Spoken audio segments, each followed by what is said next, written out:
This is the story of Mylan Industries, a pharmaceutical monopoly that is responsible for supplying the United States people with anti-allergic reaction medication. For a price, of course. Mylan Industries is the sole manufacturer of the lifesaving epinephrine auto-injector named Epipen, which is responsible for keeping millions of people of all ages protected from deadly allergic reactions. When Mylan first started, however, the EpiPens were quite affordable and the public was very happy with the great deal that they were receiving. But what happens when the only company selling the life-saving EpiPen decides to raise the price to unimaginable heights? The people that were once protected by Mylan and their EpiPens are now faced with astronomical mandatory expenses or will receive no protection for their allergic reaction. How did a company become powerful enough to quell their competition while consistently raising their profits and their prices? Mylan Industries came from humble beginnings. They were once a small pharmaceutical company that started out by selling generic medicine. Their first main pill was penicillin G, and its popularity soared, putting them on the map in 1966.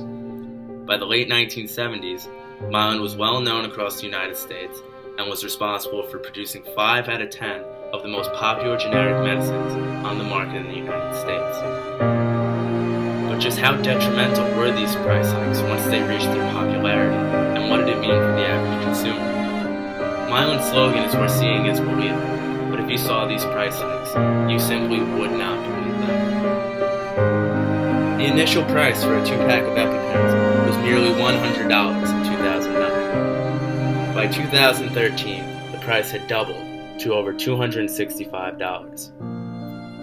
By 2015, the price went again to $461. And by May of 2016, the price rose even still to $609. This means that within the last 7 years, Mylan Industries has raised the EpiPen price by over 600%, yet have incurred no additional expenses to account for such an increase. So what does all of this mean for the everyday American citizen who needs to afford such a life-saving device? This means that even one person in a family needs an EpiPen, it will cost them $609, represented below to show you the visual impact of the expense.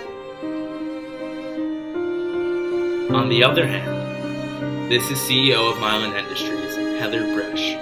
This is how much it costs for the medicine that actually goes into a 2-pack of EpiPens. Merely $1. One must assume that the manufacturing costs are the reason why the company has risen the price so much. In reality, the company merely spends no more than $15 to produce a 2-pack of EpiPens in their physical form. With this information, let's compare the difference between the expense of a family with 2 allergy-prone kids and the expense for Mylan Industries to produce 2 EpiPen 2-packs. Since EpiPens are sold in 2-packs only, the uninsured family would have to come up with $1,218, while EpiPens only cost Mylan Industries less than $35 to produce in 4. This has led to many parents using expired EpiPens to keep their children and family members safe. Expired and faulty EpiPens have led to tragedy, injury, and even deaths due to untreated allergic reactions. However, one must ask the question, is all of this illegal? No, it is not. In fact, Mylan Industries is the sole provider of their effective EpiPen because patents they own prevent others from copying the functionality of the EpiPen. Specifically, Mylan Industries have a patent on their orange cap on top of the needle. It pops up upon pushing the button, requiring very little preparation to use. This prevents any other epinephrine auto-injector copying this design, requiring them to have screw-on caps, which is very difficult to use when suffering from anaphylactic shock.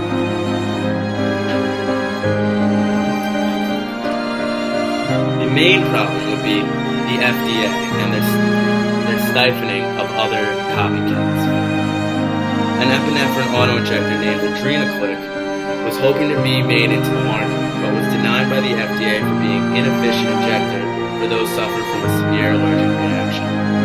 Their covering of red tape upon the product prevents any others from gaining and leaves the doorway open for Mylan Industries to become a monopoly and raise their prices with no fear of competition. And the FDA is the one responsible, holding all the red tape. The point of all this? No, it is not illegal, but it is highly immoral, and if you wish to change these problems, lobby, petition, and change the laws that give such companies the power to be a monopoly. Thank you.